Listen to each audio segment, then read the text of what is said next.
পুলিশের সেবার ক্ষেত্রে নতুন দুয়ার উন্মোচন হলো আজ।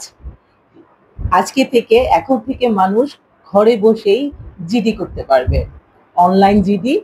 এক্ষেত্রে অনলাইন জিডি করতে হলে মানুষকে প্রথমে গুগল প্লে স্টোর থেকে অনলাইন জিডি এই অ্যাপটি ডাউনলোড করতে হবে।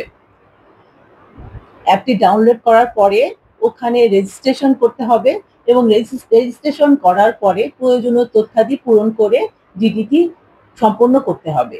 জিডি সম্পন্ন করার পর ওখানে যে তদন্তকারী কর্মকর্তা যিনি হবেন তার ফোন নাম্বার এবং নাম্বার সংশ্লিষ্ট সেবা চাওয়া ব্যক্তির কাছে পৌঁছে যাবে SMS এর মাধ্যমে।